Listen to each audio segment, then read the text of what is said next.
I'm an artist who has learned to draw without an art school, teacher, or mentors, but I'm not a self-taught artist. And most probably you're not as well. And here's my belief. I think most people, in fact nobody, is a self-taught artist. Here's why I think that, right? Let me sort of explain this with a little story from the past. Flashback. A long time ago. So there was a time in the world of art and painting where people were painting things and it looked off, it looked a bit weird, it looked very flat. People were able to sort of look at that thing and say, man, there is something off with this painting. I'm not sure why, it doesn't look like real life. And that's probably because there was no perspective, where someone had to come at one point and say, maybe there's something called the horizon line. Maybe there are some things called the vanishing point. Maybe there is a way to sort of put this thing together and invent 1 point and 2 point and 3 point perspective and how many other points of perspective that there is. Someone had to invent this, and from that point on, the paintings that people drew, the drawings that people drew were much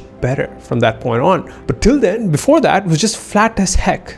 It wasn't good. And that's what I'm trying to sort of explain or trying to understand today. If we are an artist who has sort of learned from someone, even though we have not gone to art school, if we have learned a little piece of lesson from another person, if we have copied another artist and we have, say, taken a piece of information or a principle that has helped us draw better, like literally as simple as something as perspective, then we are not a self-taught artist. Yes, you can teach yourself to give feedback to yourself. That is not the point I'm trying to say, but the point I'm trying to get across right here is the point of humility. To have the humility and say that we are standing on the shoulders of giants who came before us, without whose hard work and information and experience, without that we cannot be where we are. To simply say that my art is really great and I've sort of achieved this without going to art school is just ludicrous, because it just puts your ego on a pedestal, and you do that to make yourself feel better because it's nice to feel better than other people, or it's nice to be above other people. And I would know because I've done that literally. So that's why it's important for us as artists to acknowledge the inventions of the past, the experience, the hard work, and the wisdom